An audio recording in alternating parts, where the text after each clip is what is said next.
नमस्कार दोस्तों, आज के इस विषय में हम बात करने वाले हैं कि प्राइवेट स्कूल मान्यता कैसे लेते हैं और कैसे इसका पूरा एक प्रोसेस चलता है। क्योंकि आपने देखा होगा लगभग अभी अक्टूबर मंथ चल रहा है और जैसे हमारे एमपी में अभी से ही मान्यता की नेक्स्ट ईयर की जो प्रोसेस है वो स्टार्ट हो चुकी है।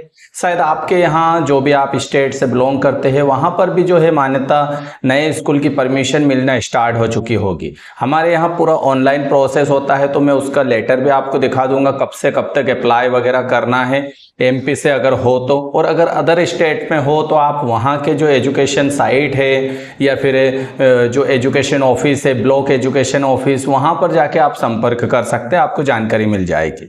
खैर, आज हमारा जो विषय रहने वाला है वो ये है कि किस टाइप से आपको मान्यता लेनी चाहिए और कैसे मान्यता लेने के साथ आगे बढ़ना है, यानी कि एक प्राइवेट स्कूल कैसे खोलना है, उसका complete strategy step by step इस वीडियो में मैं बताऊंगा आपको कि कैसे आप एक प्राइवेट स्कूल का पूरा सेटअप जमाते हैं।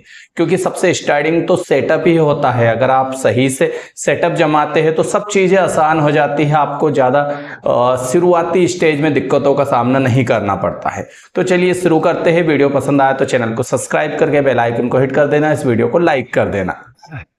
देखिए, सबसे पहला जो काम रहता है वो है किसी भी स्कूल की मान्यता लेने से पहले एक बिल्डिंग तैयार करना।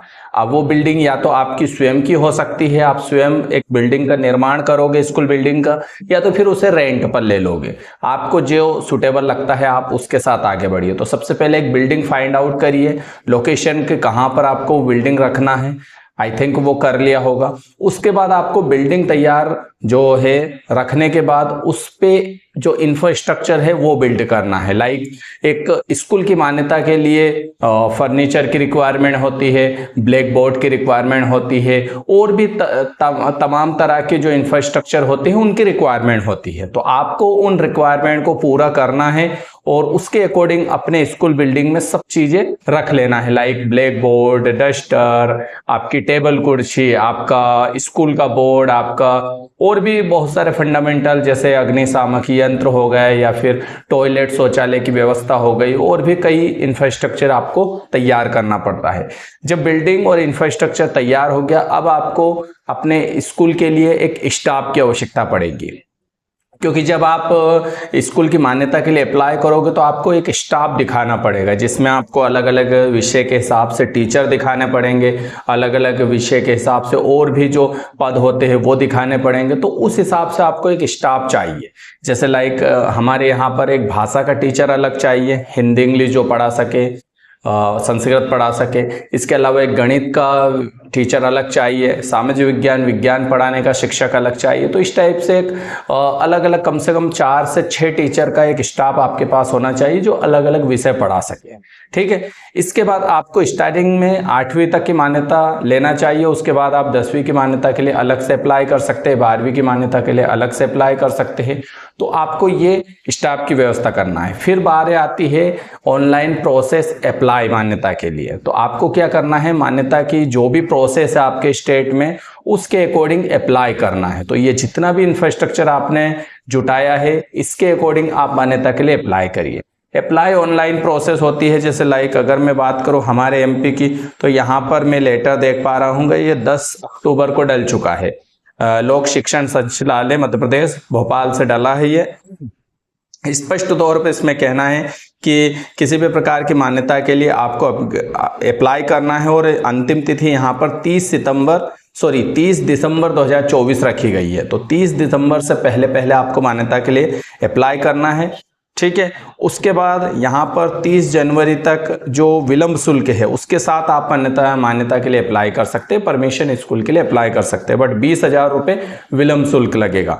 इसके बाद यहाँ पर 10 फरवरी 2025 तक यहाँ पर एक दल गठित होगा, एक टीम गठित होगी जो आपके मान्यता के प्रकरण का निर्णय लेगी। मतलब वो चेक वगैरह करेगी, वेरिफिकेशन होगा स्कूल का वगैरह वगैरह, ये सब होगा। उसके बाद 10 मार्च 2025 तक जिन संस्थाओं के आवेदन संभागीय संयुक्त स्तर पर निरस्त हुए उनके द्वारा लोक शिक्षण का ऑनलाइन अपील की जाएगी। और इसके बाद 31 मार्च 25 तक आपको मान्यता की जो है मान्यताएं जो है वो मिल जाएगी। तो इस टाइप से पूरा प्रोसेस यहाँ पर है। अब आपके स्टेट में क्या है वो आप देख सकते हैं। इसके बाद यहाँ पर आता है कि आपको जो है मार्केटिंग करना रहती है। देखिए मार्केटिंग बड़ा टास्क होता है, अगर आप मार्केटिंग नहीं करते हैं तो बगैर उसके तो कुछ भी नहीं होगा। अगर आपको स्कूल की मान्यता मिल गई है उसके बाद आप मार्केटिंग कर सकते हैं, अपने स्कूल का प्रमोशन कर सकते हैं और तभी जाके आपके स्कूल में बच्चे आएंगे। आपका नया नया स्कूल है, लोगों को तो पता तो है नहीं, तो आपको इसके लिए अलग अलग टाइप की मार्केटिंग स्ट्रेटजी अपनानी पड़ेगी। इसके ऊपर एक डेडिकेट वीडियो बनता है जिसका मैंने वीडियो ऑलरेडी बना दिया है, आप जाके चैनल पर वॉच कर सकते हैं। अगर आप कहेंगे तो मैं एक और वीडियो आपको बना दूंगा।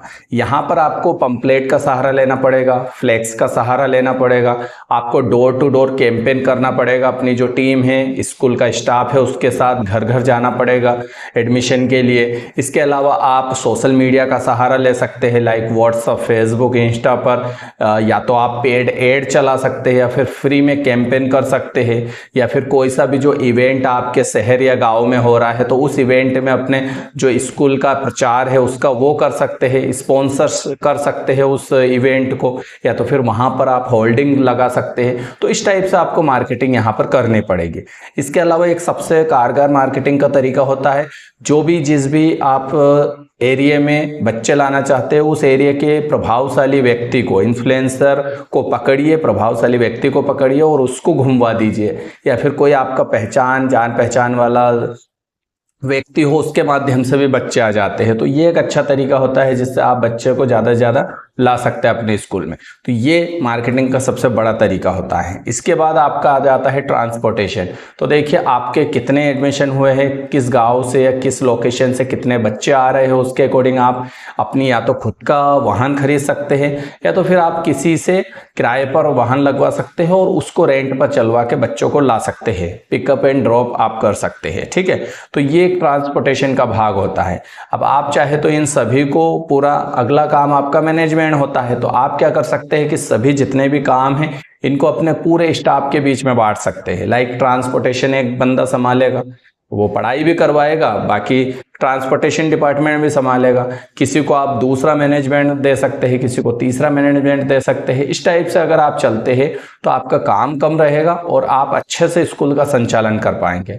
हालांकि एक स्कूल चलाना अपने आप में बहुत बड़ा टास्क है जिसमें कई एफर्ट लगते हैं, कई चुनौतियाँ आती है जिनको हमें एक के बाद एक सोल्व करते जाना है, आगे बढ़ते जाना है। एक अच्छा प्रोफेशनल है, एक अच्छी है, लेकिन आज के टाइम पे जिस टाइप से व्यवसायीकरण हुआ है स्कूल लाइन का, स्कूल फील्ड का, उसको देखते हुए प्रशासन, पेरेंट्स सब कहीं ना कहीं हावी रहते हैं कि स्कूल के ऊपर। तो संयमता बरतिएगा, धैर्य रखिएगा, उत्तेजित नहीं होना है। हम एक टीचर है, हम भारत के बच्चों का निर्माण कर रहे हैं, तो हमें उत्तेजित नहीं होना है। कई ऐसे टास्क आएंगे आपके बीच में जो कि आपको उत्तेजित करेंगे, आपको गुस्सा दिलवाएंगे, तो आपको धैर्य बनाए रखना है, पेशेंस रखना है और शांत रहना है। ठीक है, बार बार उत्तेजित नहीं होना है। तो इस बात के साथ आप आगे बढ़िए, जरूर सफल होंगे। आई होप वीडियो एंजॉय किया होगा।